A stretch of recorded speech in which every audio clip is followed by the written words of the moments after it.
गांव के बिल्कुल बीचों बीच एक पुराना कुआं था। कभी वही कुआं पूरे गांव की प्यास बुझाता था। खेत, जानवर और इंसान सब उसी पर भरोसा करते थे। मगर वर्षों की लापरवाही और कम बारिश ने उसे सुखा दिया। अब वो बस एक गहरा अंधेरा गड्ढा बनकर रह गया था। लोग उसके पास से गुजरते हुए कहते, अब इसमें कुछ नहीं बचा। कुछ बच्चे उसमें पत्थर डालते और गूंज की आवाज सुनकर हंस देते। धीरे धीरे वो कुआं गांव के लिए एक भूली बिसरी चीज बन चुका था। उसी गांव में एक फकीर रहता था।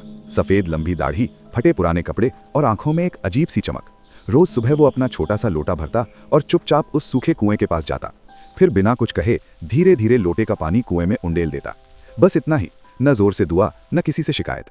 गांव वाले उसे देखकर मजाक उड़ाते, अरे फकीर, पागल हो गए हो क्या? सूखे कुएं में पानी डाल रहे हो? खाली चीज को भरने चला है, अपना ही पानी बर्बाद कर रहा है। कोई हंसता। फकीर बस हल्की सी मुस्कान देता और लौट जाता। यह सिलसिला महीनों चलता रहा। लोग हंस हंस कर थक गए, मगर फकीर नहीं रुका, जैसे उसे कुएं के खाली होने से ज्यादा किसी और चीज की परवाह हो। फिर एक दिन आसमान का मिजाज बदल गया। काली घटाएं छा गईं और जोर जोर से बारिश होने लगी। गांव वालों ने राहत की सांस ली, अब पानी मिलेगा। बारिश थमी तो सबसे पहले लोग कुएं की ओर दौड़े। जो उन्होंने देखा वो चौंकाने वाला था। वही सूखा, भुला दिया गया कुआं सबसे पहले भर चुका था।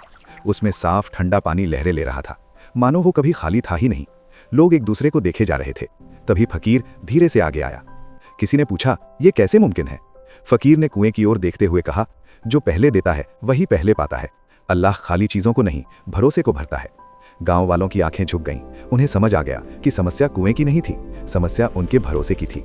उस दिन के बाद लोग सिर्फ पानी ही नहीं, उम्मीद, मेहनत और नेकी भी पहले देने लगे, क्योंकि वे जान चुके थे, जो देता है वही सच में पाता है।